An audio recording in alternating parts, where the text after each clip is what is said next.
Dime tu verdad, me diré que estás sacando.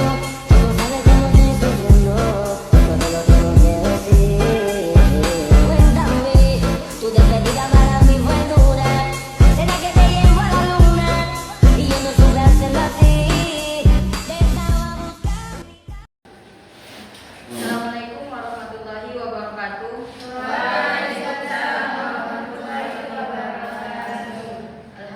Alhamdulillahirabbil alamin wa bihi nasta'in ala umuri dunya waddin.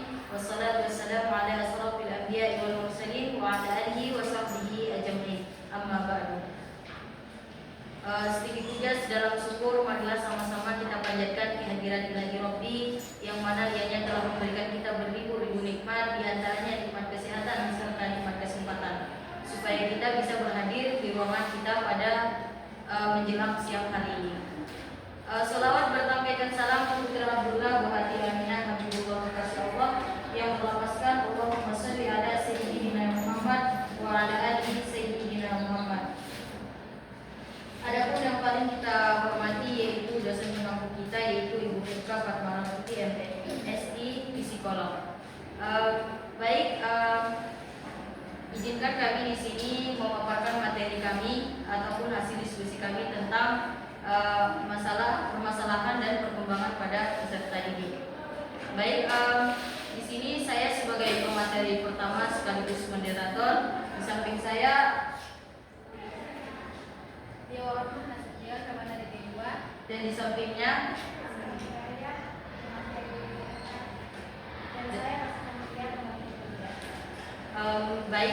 di sini saya terlebih dahulu akan menjelaskan tentang pengertian perkembangan. Di sini saya ambil pengertian perkembangannya menurut Sandrock dalam Herman tahun 2018, di mana Sandrock menjelaskan pengertian perkembangan ataupun development sebagai the pattern of change that begin at conception and continues through the lifespan, di mana penjelasan tersebut menegaskan bahwa perkembangan merupakan pertumbuhan yang berlangsung secara terus-menerus dan bersifat tetap. Hal ini menunjukkan bahwa perkembangan dari masa konsepsi ataupun pembuahan sampai dia meninggal dunia, individu ini tidak pernah statis, melainkan senantiasa mengalami perubahan-perubahan yang bersifat progresif dan berkesinambungan. Sandrock juga menekankan bahwa perkembangan manusia melalui berbagai aspek seperti fisik, sosial, kognitif, dan maupun emosionalnya. Lebih detailnya, Sandrock juga membagi perkembangan manusia dalam berbagai tahapan, termasuk tahapan pada masa bayi, anak-anak, remaja, dewasa muda, dewasa maupun usia lanjut.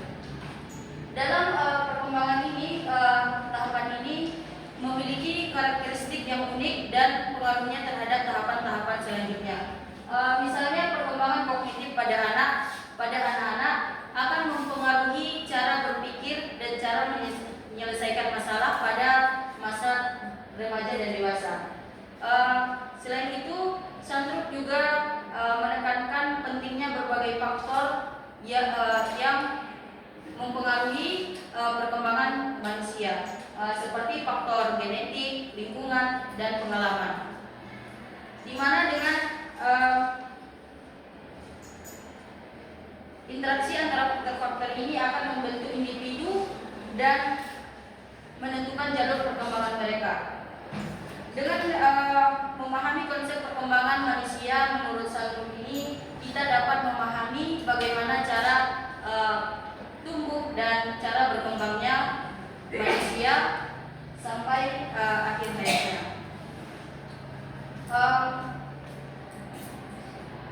Ada beberapa permasalahan umum dalam perkembangan peserta didik. Yang pertama yaitu anak malas belajar, di mana anak malas belajar ini merupakan salah satu individu yang cenderung ataupun enggan ataupun tidak memiliki motivasi belajar. Hal ini dapat dipengaruhi oleh beberapa faktor. Yang pertama yaitu ketidakminatan, tidak memiliki motivasi belajar, ketidakpahaman, ketidakfokusan, dan ketidakpercayaan diri, dan dalam hal ini peserta didik akan cenderung ataupun tidak akan ataupun menghindari tugas-tugas akademik. Dalam hal ini guru harus menjadi motivator yang sangat penting bagi siswa, di mana guru harus menjadikan teladan ataupun yang menjadikan pengaruh terhadap peserta didik agar peserta didik itu tidak terus-menerus dalam tindakan ataupun malas belajar. Dan yang kedua yaitu kebiasaan menyontek, di mana kebiasaan menyontek ini dalam pendidikan adalah tindak ataupun tindakan yang sangat tidak terpuji dan melanggar aturan-aturan sekolah. Di mana kebiasaan menyontek ini adalah untuk mendapatkan keuntungan dalam berbagai bidang, tapi dengan cara yang salah dan mendapatkan nilai yang sangat tinggi dengan cara-cara yang tidak benar. Di mana ada beberapa alasannya orang yang sering mencontek ini. Yang pertama yaitu tekanan untuk mendapatkan nilai yang sangat tinggi dan ketidakpercayaan dan ketidakpuasan dalam kinerja mereka sendiri. Dalam hal ini guru harus menekankan ataupun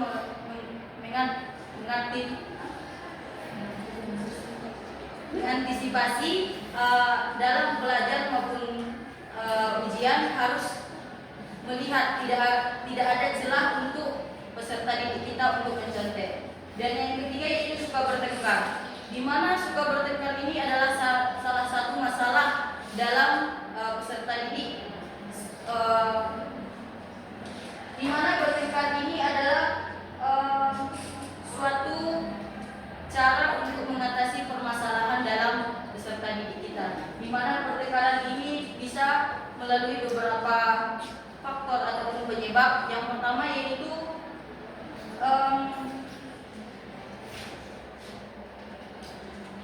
kurangnya pengawasan dari orang tua dan ataupun pengaruh dari teman-teman sebaya dan ketidakpastian dari beberapa pihak dalam kehidupannya. Ada dua faktor penyebab pertengkaran antara siswa di sekolah. Yang pertama yaitu faktor internal dan faktor eksternal. Di mana faktor internal ini yaitu memiliki pola pikir yang cenderung konflik dan ataupun agresif yang dapat mempengaruhi perilaku siswa, dan yang kedua yaitu kurangnya kemampuan untuk mengkontrol ataupun mengatasi emosi peserta didik kita ini yang dapat menjadi faktor penyebab pertengkaran. Dan adapun faktor eksternalnya yaitu kurangnya pengawasan dari lingkungan sekolah maupun orang tua yang dapat memungkinkan terjadinya pertengkaran antara peserta didik. Dan yang kedua itu kurangnya ketegasan dalam menegakkan aturan-aturan di lingkup sekolah maupun di lingkungan sekitar yang akan menjadikan faktor penyebab pertengkaran siswa.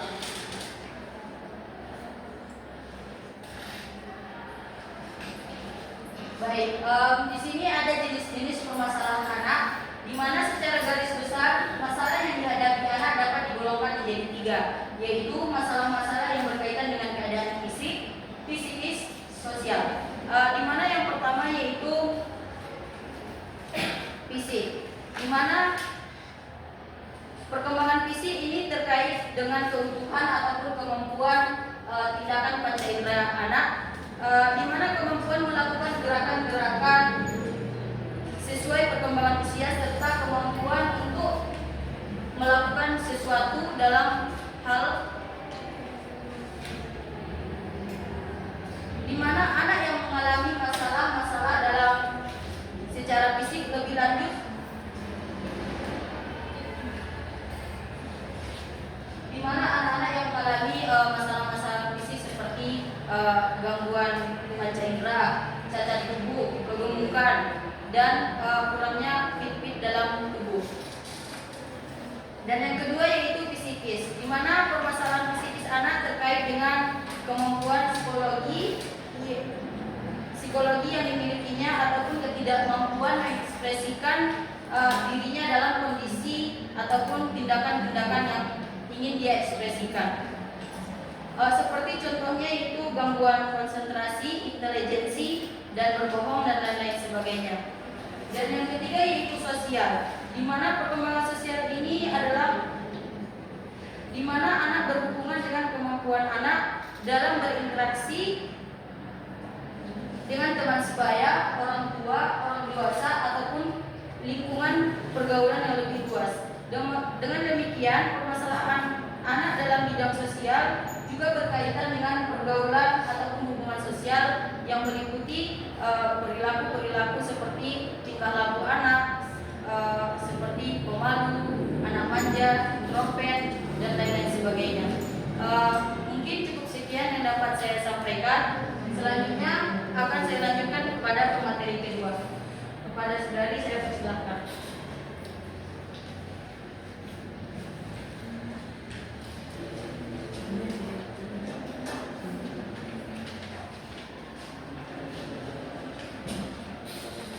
Baik, di sini saya akan melanjutkan materi dari materi pertama yang dimana materinya yaitu problematika peserta didik usia sekolah dasar. Ada 3 bagian. Yang pertama, terganggunya perkembangan sosial emosional anak. Yang kedua, lemahnya pendidikan karakter anak. Dan yang ketiga, kekerasan pada anak. Yang pertama yaitu terganggunya perkembangan sosial emosional anak, yang dimana dampaknya karena anak mengalami kesulitan dalam berinteraksi dengan orang lain, dan anak juga mengalami gangguan dalam kepercayaan diri, dan anak juga bisa mengalami kesulitan dalam mengontrol emosi mereka. Hal ini disebabkan oleh yang adanya yang namanya gadget. Gadget ini menyebabkan faktor yang sangat penting pada anak-anak, apalagi di usia sekolah dasar. Yang kedua yaitu lemahnya pendidikan karakter anak. Ada lemahnya pendidikan karakter seorang anak dapat disebabkan oleh 2 faktor. Yang pertama, faktor internal, kurangnya pengetahuan dan pemahaman anak. Orang tua dan pendidik kurang memiliki pengetahuan sehingga terjadi hal tersebut. Yang kedua, kurangnya keterampilan.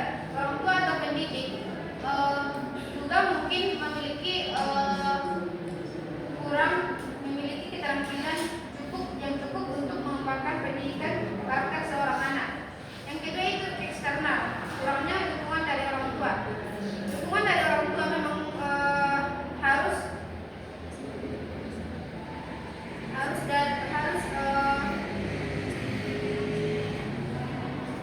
dukungan dari orang tua harus memang sangat penting bagi anak di usia sekolah dasar. Dan pengaruh media dan teknologi. Yang ketiga, kekerasan pada anak. Kekerasan pada anak itu tidak kita sebagai orang tua atau pendidik tidak boleh melakukan kekerasan pada anak tersebut, karena melakukan hal tersebut anak bisa mengalami stres atau gangguan mental pada dirinya. Jika melakukan hal tersebut pada anak dapat mengalami dampak yang sangat negatif pada anak, sehingga anak tidak ada perkembangan dalam kehidupan mereka.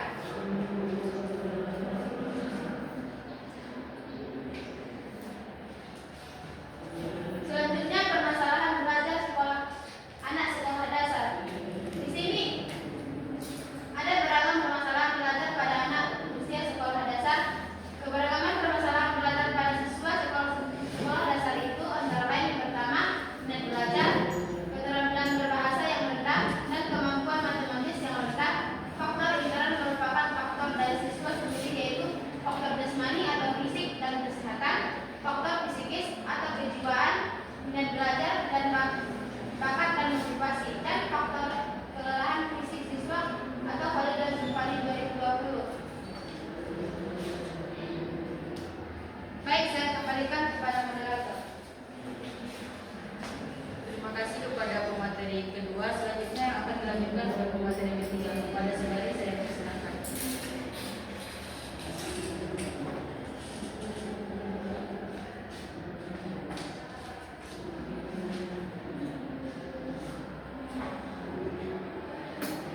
Baik, terima kasih kepada moderator. Sekarang kita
gambaran